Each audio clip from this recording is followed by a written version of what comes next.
¿Podría Linux tener una backdoor o puerta de atrás? El creador de Linux, Linus Torvalds, fue preguntado en la LinuxCon de 2013 si alguna institución gubernamental americana le había pedido que pusiera un backdoor en Linux. Y esta fue su respuesta. No.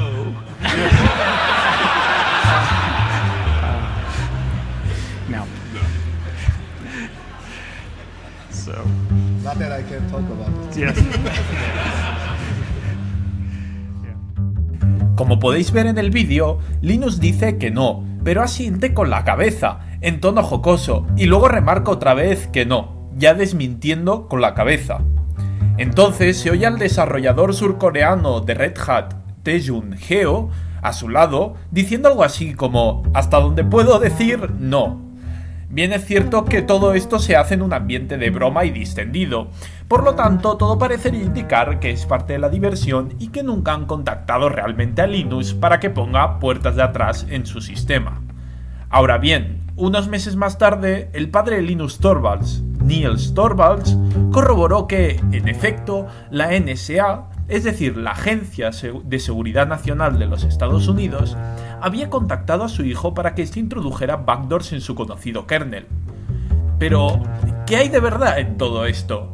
¿Podría ser que el gobierno de Estados Unidos realmente estuviera espiando a los usuarios de Linux?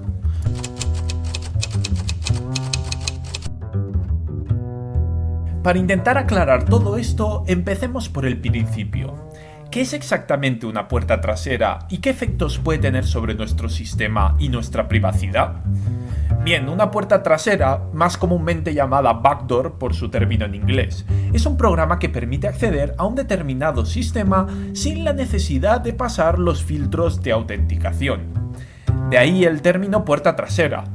Es como si en vez de entrar en una tienda a comprar por la puerta principal, donde el propietario te tiene que ver y decidir si abrirte o no, entrarás por la puerta trasera de la tienda a robar. En el caso de los ordenadores, la tienda sería tu máquina, la puerta principal tu sistema de autenticación, normalmente un usuario y contraseña, aunque también puede ser tu huella dactilar en el caso del móvil, y la puerta de atrás sería un programa que permite a terceros, ya bien sean hackers, agencias de inteligencia, gobiernos, empresas, etc., acceder a tu sistema directamente. Esencialmente, hay dos motivos por los que tu sistema puede tener una backdoor. O bien es un bug de tu sistema operativo o de cualquier programa que tienes en él, o bien alguien la ha puesto ahí a propósito. El que nos interesa es este segundo caso, ya que si la backdoor es fruto de un bug, no hay mucho que decir. Es resultado de un error humano que será corregido cuando se detecte. Pero las puertas de atrás que se ponen a propósito tienen fines maliciosos, que pueden ir desde espiarte hasta controlar tu sistema por completo. Algunos malware conocidos que introducen puertas traseras en tu sistema son BackOrifice y NetBoost. Ahora bien, esto de las puertas traseras se puede llevar a un nuevo nivel de maldad, y en vez de infectar los sistemas de gente incauta o con pocos conocimientos utilizando malware, puedes vender directamente un producto de software con puertas traseras incorporadas, para así espiar a tus clientes. En realidad, cualquier software de código cerrado, sea gratuito o no, puedes asumir que tiene puertas de atrás porque, dado que el código no es de libre acceso, no hay manera de comprobarlo. Simplemente te tienes que fiar de la compañía u organización creadora del programa. La posibilidad de que pongan backdoors en el software es más acusada cuanto más grande sea la base de usuarios de ese software. Por ejemplo, es casi seguro que Windows tiene puertas de atrás, si no para uso particular de la compañía, sí para uso de los gobiernos y de las agencias de inteligencia. Como ahora veremos, los responsables de Windows evitan desmentir este tipo de acusaciones, así que el que calla otorga, en mi opinión. Y no les culpo totalmente por llevar a cabo este tipo de prácticas. Me explico, incluso asumiendo que todos los trabajadores y responsables de Windows fueran gente moral y comprometida con la privacidad y seguridad de sus usuarios, lo cierto es que la cantidad de usuarios de Windows es tan grande que proporciona un poder enorme a los estados tener control de este software. Por tanto, usando las herramientas coercitivas habituales, no es difícil asumir que los estados han obligado a Windows, como digo, incluso asumiendo que la compañía tuviera intereses legítimos, cosa que dudo mucho, a tener puertas de atrás para un uso gubernamental. Volvamos ahora al tema de las backdoors en Linux. Ya hemos visto al principio la reacción de Linus cuando fue preguntado al respecto. Lo que parece seguirse de ese vídeo es que Linus realmente estaba bromeando y que nunca le ha contactado la NSA. Ahora bien, 2 meses más tarde, el padre de Linus hizo unas declaraciones en el Parlamento Europeo que probablemente hagan cambiar nuestra percepción al respecto. Dejadme poneros en contexto. Niels Torvalds, el padre de Linus, es un conocido periodista y político finlandés. Aunque fue un férreo militante comunista en su juventud, su actual filiación es la del Partido Popular Sueco de Finlandia, un partido más centrista cuyas principales reivindicaciones se centran en los derechos de la minoría suecoparlante del país, a la que Linus y su padre pertenecen. En el año 2013, Niels ocupaba un puesto de parlamentario en el Parlamento Europeo y formaba parte de la comisión llamada Espionaje Masivo de Ciudadanos Europeos. En dicha comisión, un miembro del Partido Pirata preguntó a la responsable de Microsoft si la compañía ofrecía backdoors a la NSA para espiar a sus usuarios.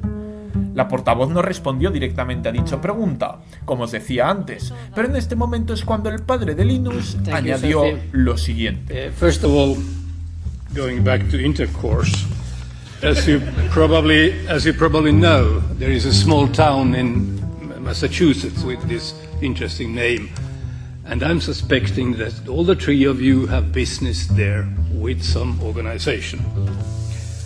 That goes to the different way of asking. My colleague actually almost posed the question when my oldest son was asked the same question. Has he been approached by the NSA about backdoors? Then he said no, but at the same time he nodded, because then he was sort of in the legal free. He had given the right answer and everybody understood that NSA had approached them.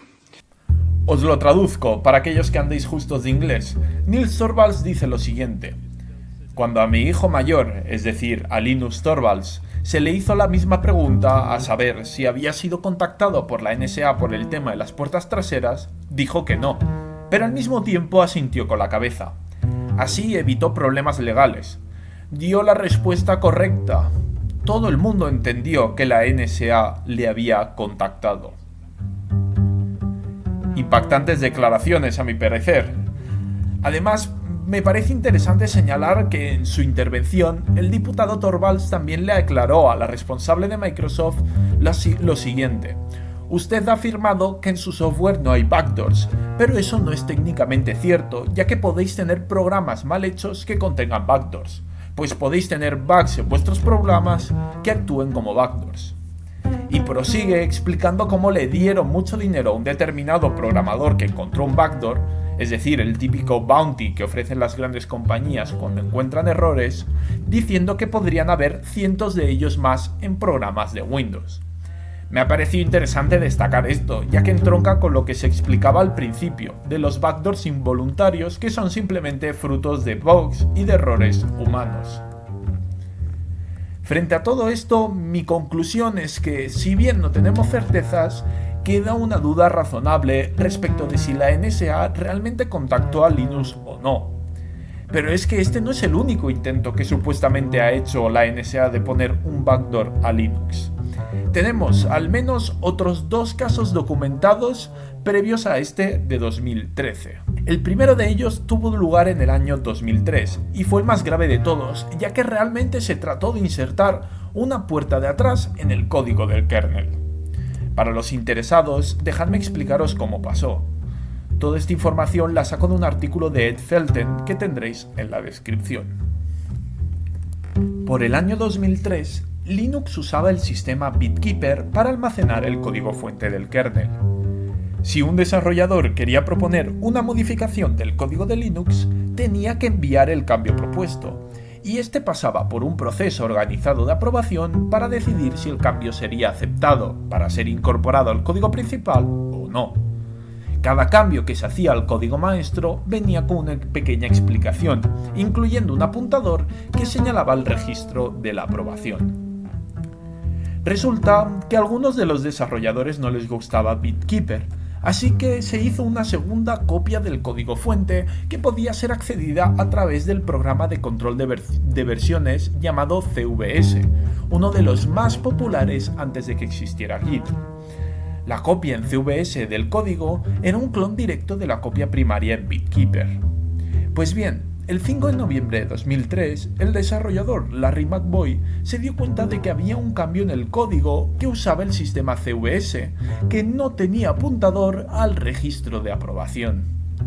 Esto fue investigado y se comprobó que dicho cambio nunca había sido aprobado, y que, lo que es aún peor, este cambio no aparecía en el repositorio primario, el de BitKeeper. La investigación concluyó que alguien había accedido fraudulentamente al servidor CVS, es decir, que lo habían hackeado y que habían introducido el cambio. ¿Pero en qué consistía este cambio? Aquí viene lo interesante. Dejadme mostraros aquí mismo en qué consistía este cambio. Simplemente añadía las dos líneas de código que os muestro en pantalla a una función llamada wait4, que los programas podían usar para esperar a que algo ocurriera.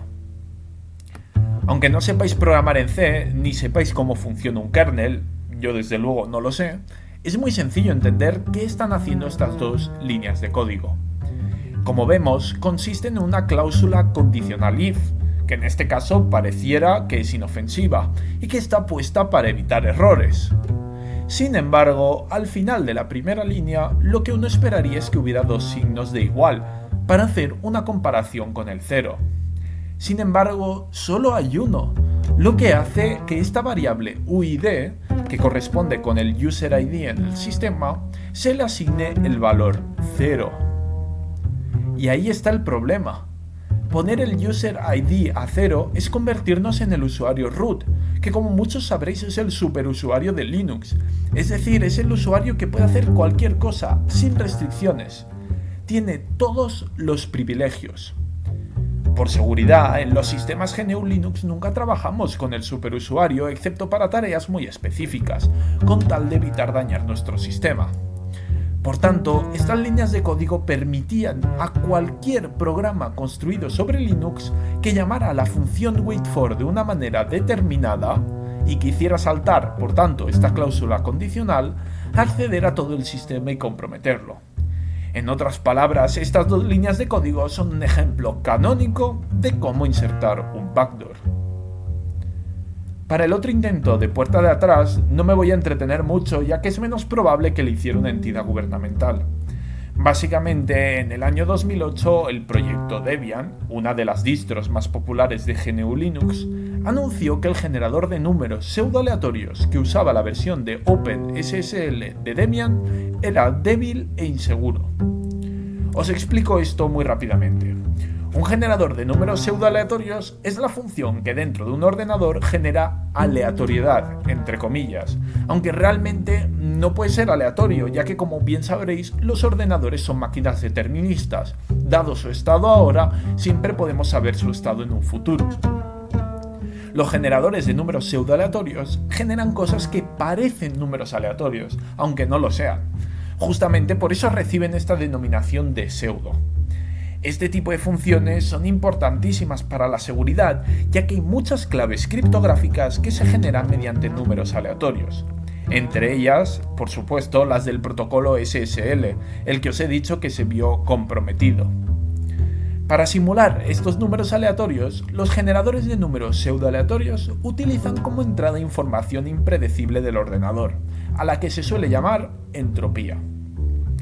Esta entropía puede provenir de muchas fuentes, dependiendo del nivel de seguridad deseado. Por ejemplo, puede depender de la hora, de cómo mueves el ratón, de los procesos que pones en marcha, etc. Pues bien, en el año 2006, con el objetivo de arreglar algunas advertencias de una herramienta que ayuda a encontrar bugs en el acceso a la memoria del software, uno de los desarrolladores de Debian decidió comentar dos líneas de código en el generador de números pseudoaleatorios de OpenSSL. Resulta que estas dos líneas eran las responsables de conseguir casi toda la entropía para la función. Al comentarlas, el generador de números aleatorios solo tenía 32.767 posibles salidas, lo cual no es muy aleatorio que digamos. Esto comprometió la seguridad de todas las claves que se generaban empleando esta función, lo que hizo muy difícil salvaguardar a los servidores de este bug, ya que pasó mucho tiempo hasta que cambiaron todas sus claves. Entonces, ¿por qué dije al principio que parece poco probable que esta puerta de atrás sea intencionada? Porque la persona responsable, Kurt Roex, es un conocido desarrollador de Debian, y de hecho siguió ascendiendo dentro de la organización después de este fallo, lo que sugiere que es una persona de confianza y no un espía de la NSA. Pero las conclusiones ya las dejo para cada uno de vosotros. Llegados a este punto ya sé lo que estaréis pensando muchos, me estaréis diciendo, bueno, todas estas historias están muy bien, pero ¿qué pasa con mi propia seguridad? ¿Acaso estamos los usuarios de Linux libres de backdoors? Dar una respuesta contundente a esta pregunta es imposible, porque como ya hemos visto, los backdoors pueden ser frutos de errores involuntarios. No obstante, es importante destacar que, dado que el kernel de Linux es de código abierto, es muy seguro porque es revisado por montones de desarrolladores independientes a diario. Como sabemos, el código del kernel está ahí, a la vista de todos. Y parece imposible que el gobierno pueda comprar a todos los desarrolladores, ya que hay muchos y además los hay de fuera de Estados Unidos. De hecho, estoy seguro de que hay mucha gente de países con intereses contrarios a los de Estados Unidos, estoy pensando en países como Rusia o China o algunos países árabes, que usa Linux y que tiene conocimientos avanzados de desarrollo de sistemas. Está claro que estos individuos darían la voz de alarma si vieran que el gobierno de Estados Unidos se intenta infiltrar en los ordenadores de sus conciudadanos a través del kernel de Linux. Y el mismo argumento aplica, por supuesto, en sentido contrario. Si el gobierno chino o ruso intentara espiar a los americanos mediante el kernel de Linux, enseguida los desarrolladores americanos o europeos darían la voz de alarma. El hecho de que el código esté accesible y sea utilizable por todo el mundo, sin discriminaciones ideológicas ni políticas, lo hace una pieza de tecnología muy segura. Dicho todo esto, dejadme daros un baño de realidad a todos aquellos que hayáis llegado hasta este punto del vídeo. Aunque vuestra máquina lleve un kernel de Linux libre y solo uséis programas libres en vuestro ordenador, aún hay posibilidades de que tengáis puertas de atrás. A no ser que hayáis liberado completamente vuestro ordenador, cosa que es difícil y laboriosa, pero posible, mis 10 a todos los que lo hayáis conseguido, ponedme algún comentario porque quiero saber si hay gente que realmente ha conseguido hacer esto y me quiere explicar cómo lo ha hecho. La máquina sigue teniendo otros programas aparte del kernel, como la BIOS, que son privativos y pueden tener puertas de atrás. De hecho, voy más allá, es perfectamente posible que los procesadores Intel tengan puertas de atrás, a través del conocido como Intel Management Engine, un subsistema autónomo incorporado a todos los procesadores Intel desde 2008. Y lo mismo ocurre, siento deciros, con los procesadores AMD. Pero todo esto, amigos, ya es tema para otro vídeo. Si este vídeo te ha sido útil, puedes ayudarme con el sencillo gesto de dejar un like y poner un comentario. Cualquier cosa, ya que esto ayudará a que el vídeo coja más visitas. Muchas gracias por tu tiempo.